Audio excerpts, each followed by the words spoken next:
밤 주신 로마서 3장 23절로 31절의 말씀으로 로마서 강의 26번째 시간 하나님의 영광에 이르는 길 예수라는 주제로 로마서의 강의 말씀을 계속 이어가도록 하겠습니다. 사람들 사이에는 특별한 관계들이 존재합니다. 가족이라는 혈연의 관계도 있고 학교라는 학연의 관계도 있고 지역 출신에 따른 지연의 관계도 있습니다. 그 외에도 자신과 관련된 공통점이 있으면 사람들은 좀 더 편의를 봐주려고 합니다. 이러한 관계들은 긍정적인 면도 있지만 부정적인 면이 많다라는 것을 우리는 부인할 수 없습니다. 범죄를 저질러도 가족 중에 누군가가 법조계에 있으면 가벼운 판결을 받든지 아예 석방되는 경우가 허다합니다. 여기에 학연, 지연, 이런저런 관계로 얽혀있는 사람만 있다 해도 법의 잣대를 이렇게 휘게 만들고 저렇게 휘게 만들어서 법망을 피해가게 만들어줄 수 있다는 것이 바로 그 부정적인 면이라 할 수 있겠습니다. 이처럼 사람이 사는 현장에는 정해진 기준이 어떤 관계로 인해서 이렇게 적용되기도 하고 저렇게 적용되는 경우가 많아서 이로 인해서 불법을 기뻐하는 사람이 있고 어떤 관계도 맺지 못해서 법대로 처벌을 받아서 슬퍼하는 사람, 원망하는 사람도 있습니다. 그래서 불법과 편법이 늘 존재하는 곳이 우리가 사는 세상이라고 해도 지나친 말이 아닙니다. 이런 이유 때문인지 법에 대해서 불신하는 목소리가 점점점 더 커지고 있고 법을 지키면 손해라는 듯이 준법 정신도 점점점 희미해지고 있는 모습을 우리는 길거리에서 너무나도 자주 만날 수 있습니다. 세상은 이렇게 정해둔 법을 어떤 인간적인 관계에 의해서 느슨하게 적용하고 한다 할지라도 이런 법을 하나님 앞에서 성도가 그렇게 말씀을 적용하려고 한다면 이와 같은 미련하고 어리석은 일은 없습니다. 왜 그러냐면 나는 그 법을 흔들려고 하고 나는 그 하나님의 말씀을 내 마음대로 휘게 만들어서 내게 유리하게 적용시키려고 한다고 할지라도 하나님의 공의와 하나님의 정의는 결코 흔들리지도 휘어지지도 않기 때문입니다. 하나님은 원래 정해두신 그대로 적용하시고 또한 그 정해두신 정의와 공의의 법에 따라서 반드시 심판을 하십니다. 그래서 우리는 하나님을 신뢰할 수 있는 것입니다. 그분은 언제나 어디서나 변함이 없는 하나님이시기 때문입니다.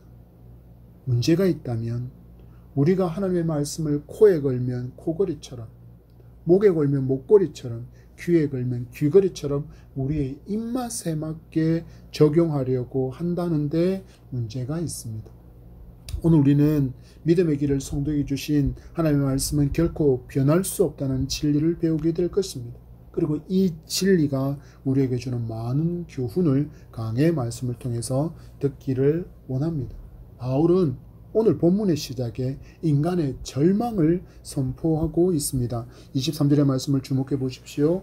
모든 사람이 죄를 범하였음에 하나님의 영광에 이르지 못하더니 바울이 무엇을 선포하고 있습니까? 모든 사람은 죄인이다. 바로 이것이 하나님의 판결이라는 것을 우리에게 알려주고 있습니다. 죄인이 법정에서 죄법에 따라서 판결받는 것이 당연하듯이 하나님의 법정에서 모든 사람이 죄인이기 때문에 그 죄에 따른 판결을 받는 것 또한 당연하다라고 이야기합니다. 그런데 한 가지 문제가 있습니다. 누구도 스스로 이 죄의 판결을 변호할 수 없다라는 것입니다. 왜냐하면 모두가 죄인이기 때문입니다. 분명히 바울은 이야기합니다. 모든 사람이 죄를 범했다. 모든 사람이 죄를 범했기 때문에 누구도 자기 스스로 자신의 죄를 변호할 수 없다라는 것입니다. 그래서 사람은 아무런 소망이 없는 존재인 것입니다. 나의 죄에 대해서 할 수 있는 일이 전혀 없는 존재이기 때문입니다. 단지 죄인으로서 하나님의 판결에 따라서 심판을 맞이할 수밖에 없는 그런 존재가 바로 죄인인 인간이라는 것입니다. 그런데 하나님은 이 인간의 절망을 해결해 주시려고 구원의 계획을 세우시고 실천하셨습니다. 예수 그리스도를 우리를 위한 대속의 주로 하나님의 어린 양으로 보내시고 십자가에서 죽게 하심으로 우리의 죄의 문제를 해결하셨습니다. 어떤 조건으로 주어진 것이 아니라 값없이 주어졌고 대속하신 어린 양, 그 어린 양을 자신의 구주로 영접하고 믿음을 고백하면 의롭다고 여김을 받는다고 바울은 앞절의 말씀을 통해서 우리에게 알려주었습니다. 죄인으로 죽을 우리를 이처럼 하나님께서 살려주신 것입니다. 처음 사람에게 내린 하나님의 판결은 죽음이었습니다. 이 선악과의 열매를 먹는 아들은 내가 정녕 죽으리라. 이것은 육체적인 죽음의 의미도 있지만 하나님과의 관계 단절이란 영적인 죽음이 인간에게 판결된 것입니다. 그래서 인간에게 있어서 최고의 형벌, 최고의 저주의 형벌은 바로 하나님과의 관계의 단절인 죽음이라는 것입니다. 바울은 이 진리를 이야기하고 있습니다. 인간은 죄로 말미암아 하나님의 영광에 이르지 못하더니, 이 말씀은 곧 하나님 앞에 결코 나갈 수 없는 저주의 상태에 인간이 놓여 있다라는 것입니다. 하나님은 거룩하십니다.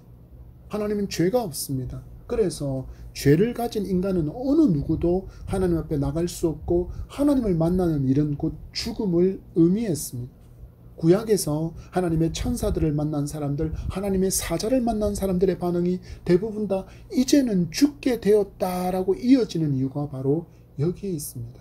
하나님이 거룩하시기 때문입니다. 그래서 죄를 가진 인간은 하나님께 나갈 수도 없고 교통할 수도 없는 것입니다. 이런 죄의 저주와 절망 아래 신음하던 인간에게 소망이 임했다고 바울은 선언합니다. 24절의 말씀을 같이 읽겠습니다. 그리스도 예수 안에 있는 속량으로 말미암아 하나님의 은혜로 값없이 의롭다 하심을 얻은 자 되었느니라. 말씀을 보십시오. 인간의 노력이 아니라 하나님의 값없는 은혜로 소망의 길, 곧 하나님께로 나갈 수 있는 길이 열렸다라고 이야기합니다. 누구 때문에요? 바로 예수 그리스도의 속량으로 인간에게 일어난 기적이라고 이야기합니다. 예수님께서 십자가에서 죽음으로 인해 인간에게 주어진 이 놀라운 은총은 죄값을 대신 지불하시고 죄의 종에서 하나님의 백성이 되는 자유를 얻게 해주셨다라고 이야기합니다. 곧 믿음으로 말미암아 의롭게 되어진 것이라고 이야기합니다. 그래서 우리는 언제나 어디서나 이 예수 그리스도의 성령의 은총을 믿고 그 놀라운 이름에 의지해서 하나님의 보좌 앞에 나아갈 수 있게 된 것입니다. 하나님과 무너지고 끊어진 이 관계를 예수 그리스도의 십자가로 이어주신 것입니다. 우리에게 어떤 일이 일어났습니까? 죄의 절망으로 죽음의 공포로 덜덜덜 떨고 있던 우리 사람에게 하늘로부터 생명의 줄이 내려진 것입니다. 이 생명의 줄이신 예수 그리스도를 나의 구주로 붙들고 살아갈 때 우리에게 어떤 일이 일어나는지를 바울이 알려주고 있습니다. 25절의 말씀입니다. 같이 읽겠습니다. 이 예수를 하나님이 그의 피로써 믿음으로 말미암아 화목제물로 세우셨으니 이는 하나님께서 길이 참으시는 중에 전에 지은 죄를 간과하심으로 자기의 의로우심을 나타내려 하심이니, 하나님께서 죄의 값을 예수님께서 십자가에서 다 치르심으로 말미암아 아들 예수 그리스도를 믿는 사람을 바라보실 때 그 지은 죄를 간과하신다라고 말합니다. 여기서 간과하신다는 말은 죄를 벌하지 않고 내버려 둔다, 혹은 통과시킨다, 넘어간다, 너그럽게 보아준다라는 의미를 가진 파레시스라는 단어를 사용하고 있습니다. 곧 하나님께서 의롭다고 하실 수 있는 그 기준, 바로 죄가 완벽하게 해결되어야만 하나님께서 인간을 향하여 의롭다라고 선언하실 수 있는데, 이 문제를 바로 예수 그리스도께서 십자가에서 죽으심으로 말미암아 해결되어졌다라고 이야기합니다. 그래서 죄의 문제를 해결할 수 없는 모든 인간은 죄인이라고 단정적으로 선언하고 있는 것입니다. 우리는 말씀을 통해서 한 가지 고민해야 될 부분들이 있습니다. 신앙생활의 연차가 길어지면 무뎌지는 부분이 바로 여기입니다. 직분을 받고 신앙생활이 익숙해지고 제법 교회에서 섬기는 부분이 중차대해지면 마치 자기가 하나님께서 구원하지 않으면 안 될 자격을 가진 그런 존재인 것처럼 행동하며 살아가는 것입니다.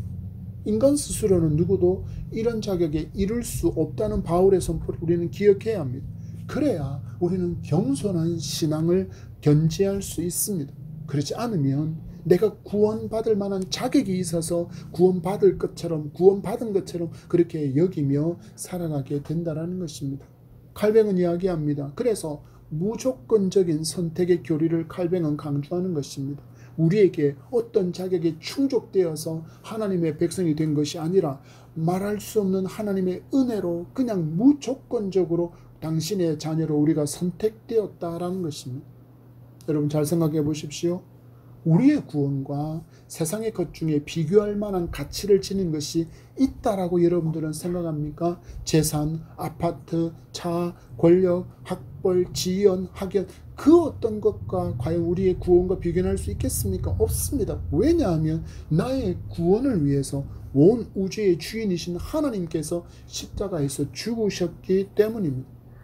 이것이 하나님의 의의 기준을 충족케 하는 기준이었습니다. 바로 예수 그리스도께서 죽으셔야만 충족케 되어지는 하나님의 의라는 것입니다. 그래서 예수 그리스도를 자신의 구주로 믿을 때 하나님은 그 믿음을 보시고 이렇게 우리에게 선포해 주십니다. 26절의 말씀입니다. 곧 이때에 자기의 의로우심을 나타내사 자기도 의로우시며 또한 예수 믿는 자를 의롭다 하려 하심이라. 하나님의 의는 예수의 죽음으로만 죄인에서 의인으로 칭함을 받을 수 있다는 의를 이야기합니다. 그래서 예수 그리스도를 자신의 구원자로 믿는 자 또한 하나님께서 의롭다라고 칭해 주신다라는 것입니다. 지난주에도 말씀드렸듯이 하나님은 이제 우리를 보실 때 추악한 우리, 죄로 얼룩덜룩 그렇게 추악하고 더럽게 때 묻어 있는 죄때가 덕지덕지 붙어 있는 그런 우리를 보시기 전에 예수 그리스도의 십자가의 보혈을 먼저 보시고 우리에게 인쳐져 있는 성령의 인치심을 보시기에 하나님은 우리를 향하여서 의롭다라고 칭해 주신다라는 것입니다. 이 진리를 깨닫게 되면 우리의 고백은 우리가 조금 전에 기도하면서 들었던 그 찬양처럼 모든 것이 은혜입니다라고 고백할 수 없게 되어진다라는 것입니다. 그래야 겸손을 잃지 않고 교만하지 않는 신앙의 이 모습을 끝까지 견지하며 우리는 순례의 길을 완주할 수 있다라는 사실들을 기억하시기 바랍니다. 27절의 말씀입니다. 그런즉 자랑할 때가 어디냐? 있을 수가 없느니라. 무슨 법으로냐? 행위로냐? 아니라 오직 믿음의 법으로니라. 이런 우리의 연약함을 아시는 하나님이시기에 바울을 통해서 우리에게 말씀하십니다.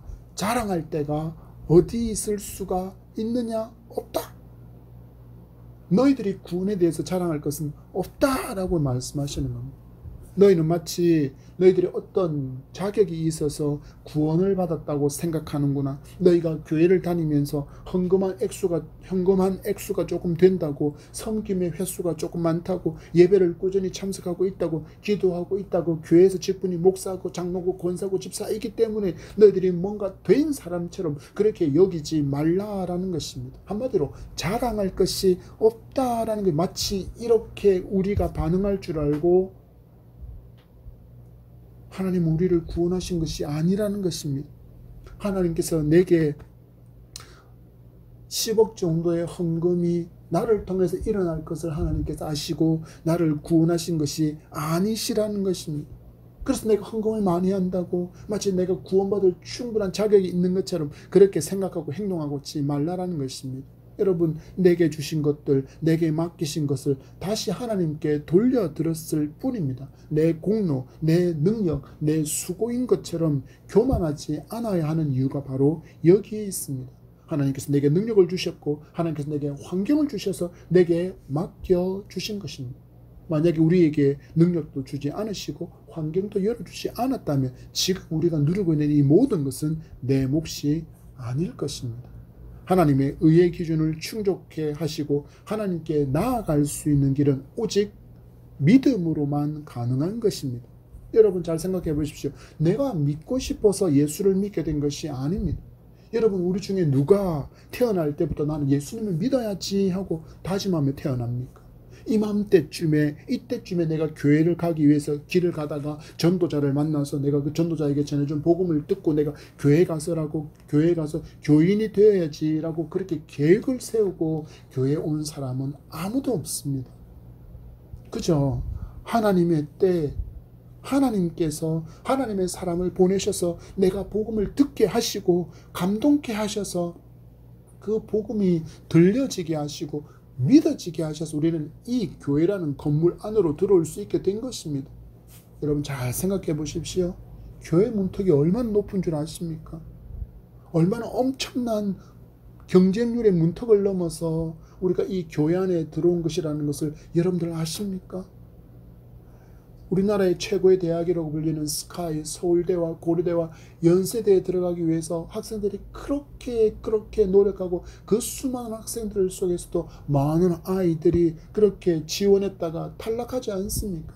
그런데 우리가 이 교회라는 건물, 이 문턱을 넘어서기 위해서는 더 엄청난 경쟁률을 뚫었다라는 사실들을 기억하시기 바랍니다. 지구의 인구는 76억 명에 이릅니다. 대한민국의 인구도 5천만 명에 이릅니다. 그 중에 10분의 1 정도가 지금 교회를 다니고 있다라고 한번 가정을 해봅시다. 또 그 중에서 얼마나 많은 사람이 예수 그리스도를 인격적으로 만났고 자신의 구주로, 자신의 정말 개인적인 구주로 영접했는지 우리는 알 수 없습니다. 그렇지만 놀랍게도 나는 이 엄청난 경쟁률을 뚫고 하나님께 선택을 받았다라는 것입니다. 내가 뭔가를 해서 일이 일어났습니까? 내가 의로워서 이런 일이 일어났습니까? 아니요. 은혜로 주어진 것이고 믿음으로 의롭다 여김을 받았을 뿐입니다. 우리가 신앙생활을 하면서 가지는 위험한 마음이 또 여기에 하나 더 있습니다. 어떤 것일까요? 바로 내 수고가 구원의 값을 일부 상환하지 않았는가라고 여기는 것입니다. 하나님께서 내게 베풀어 주신 그 은혜에 내가 헌금을 하고 내가 기도의 시간을 채웠고 내가 예배에 참석했고 내가 헌신하고 봉사하고 섬겼으니까 그 값을 조금은 갚지 않았을까라고 여기는 마음, 그것이 위험한 마음이라는 것입니다. 곧 내가 예수를 믿고 신앙생활을 하면서 봉사와 섬김, 헌신이 구원에 조금이나마 보탬이 되지 않았을까라고 여기는 마음입니다.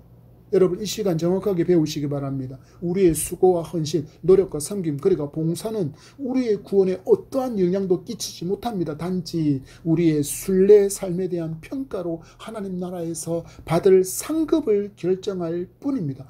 왜냐하면 우리는 이미 믿음으로 말미암아 구원을 선물로 받았기 때문입니다. 구원은 믿음으로 받은 선물이지 행위의 결과가 아님을 기억하십시오. 여러분 내가 구원받은 것의 의미를 알게 되었다면 어찌 교회만 그냥 다니겠습니까? 이렇게 일어난 놀라운 기적과 같은 이 구원을 내가 분명히 믿고 분명히 이해했다면 어떻게 그냥 가만히 교회만 다니겠냐라는 것입니다. 나를 구원하시고 의롭다고 칭하시려고 하나님께서 십자가에서 죽으셨다는 사실을 믿는다면 어떻게 교회만 다닐 수 있겠냐라는 것입니다. 아무리 감사해도 다 갚지 못할 감사의 제목인데 어떻게 가만히 섬김도 헌신도 봉사도 없이 그냥 교회만 다니겠냐라는 것입니다. 그럴 수 없습니다. 여러분 사람의 관계도 잘 살펴보십시오. 사람의 관계에서도 뭔가를 받으면 그의 상환은 뭔가를 선물하거나 대접하는 것이 인지상정인데 어떻게 내 영혼의 구원을 이루셨고 하나님께서 당신의 아들 예수 그리스도를 희생의 어린 양으로 내주셨다는 것을 믿는다고 이야기하면서 하나님을 위해서 섬기는 헌신도 봉사도 주님을 닮아가는 삶도 나눔도 없겠냐라는 것입니다. 이처럼 우리의 행위는 구원에 대한 감사의 제목이지 나의 행위가 구원에 조금이라도 보탬이 될 수 있다는 잘못된 신앙과는 이 시간 이후로 다 내려놓으시기 바랍니다. 28절의 말씀입니다.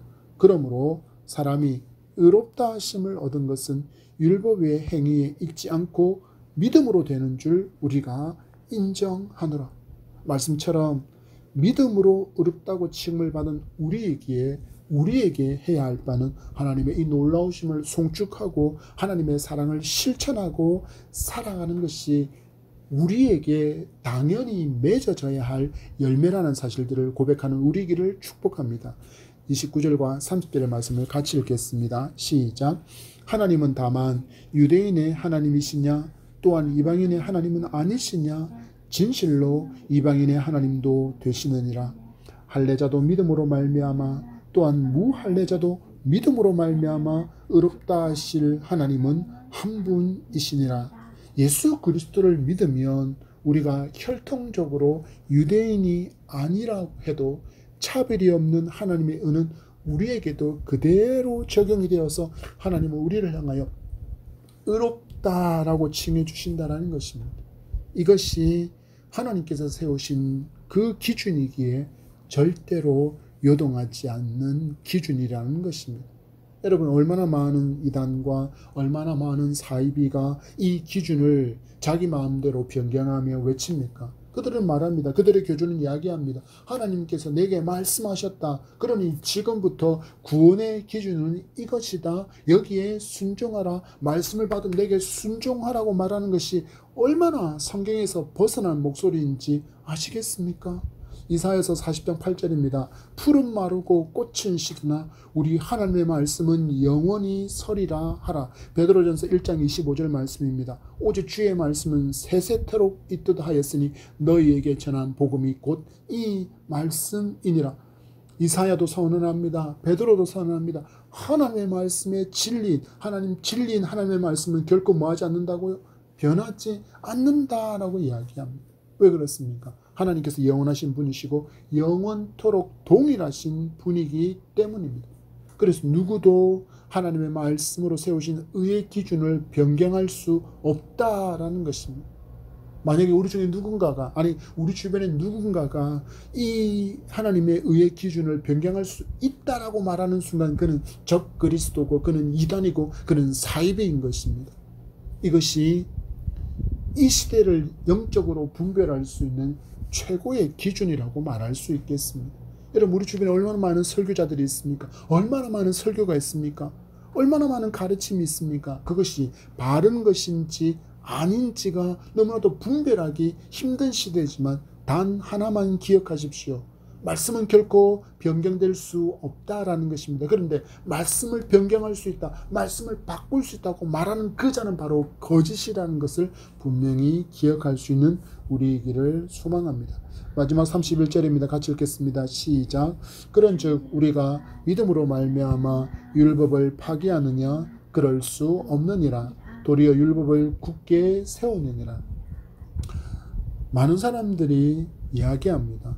예수님을 나의 구주로 믿었기에, 나는 구원받은 천국 백성이 되었기에 이제 더 이상 율법은 필요 없어, 구약 성경은 필요 없다고 외치는 것에 어리석음을 바울은 이렇게 선포하고 있습니다. 믿음은 율법을 굳게 세운다. 예수님을 나의 구원자로 믿게 되었다면 하나님의 말씀대로 살려고 노력하는 것이 당연하다라는 것입니다. 왜 그렇습니까? 우리에게 주신 삶의 기준은 오직 하나님 말씀밖에 없기 때문입니다. 그래서 믿음이 좋다라는 말은 먼저 내가 그리스도 안에서 죽었다라는 사실들을 인정하는 것이고, 그래서 내가 예수 믿기 이전에 가진 세상의 기준을 포기하고 하나님의 기준으로 새롭게 세워가는 그 수고를 마다하지 않는 그 모습이 우리는 믿음이 좋다라고 이야기하게 되는 것입니다. 조직 신학적인 언어로 표현하자면 성화, 곧 그리스도를 닮아가는 것이 믿음이 좋다라고 말할 수 있는 것입니다. 생각이 주님을 닮아가고 그 가치관이 주님을 닮아가고 당연히 말이 주님을 닮아가게 될 수밖에 없고, 그 말이 닮아가니 행동이 닮아갈 수밖에 없는 것입니다. 그래서 예수님을 잘 믿으면 어느 순간 주변의 사람들이 여러분을 보면서 말하게 되어 있습니다. 많이 변하셨네요. 많이 변하셨네요. 당신을 보니 예수님을 뵙는 것 같습니다 라는 그런 칭찬을, 우리는 우리의 신앙에 대한 평가를 들을 수 있는 그런 하나님의 사람들 되시기를, 성화를 이루고가는 복된 성도 되시기를 축복합니다. 말씀을 맺습니다. 성도는 값없이 은혜로 믿음을 선물로 받았기에 구원받은 하나님의 백성이 되었습니다. 우리를 의롭다고, 이 여전히 죄로 인해서 늘 넘어지고 죄짓고 범죄하는 우리임에도 불구하고 우리에게 묻어있는 그 주님의 보혈로 말미암아 우리를 의롭다라고 여겨주시는 은총을 입게 되었습니다. 이제 우리가 할 바는 내게 베풀어 주신 이 말로 다 할 수 없는 은혜에 감사하며 살아가는 삶이고, 또한 하나님께서 세우신 이 말씀의 기준에 따라서 순종하며 살아가는 삶입니다. 여러분, 주변을 돌아보십시오. 인간의 길을 포기한 사람들이 너무 많아지고 있지 않습니까? 흉폭하고 강팍한 모습이 아무렇지 않게 연약한 자들을 폭력의 대상으로 삼고 살해의 대상으로 삼고 유린의 대상으로 삼고 있는 이 시대를 보십시오. 왜 그렇습니까? 그들이 하나님을 모르기 때문이고 그들이 하나님을 버렸기 때문입니다. 여러분, 우리 믿음의 눈으로 이 시대를 봅시다. 재난이 끊임없이 일어납니다. 재앙이 일어나고 있습니다. 전쟁이 일어나고 있습니다. 기아에 허덕이고 있고 기근으로 인하여서 수많은 사람들이 고통받고 있으며 기상이변으로 인하여서 진정 말세의 끝자락이라는 것을 우리에게 알려주고 있습니다. 우리 이럴 때 우리 말씀의 눈을 가지고 세상을 바라보며 믿음의 사람으로서 말씀에 온전히 순종하며 살아갑시다.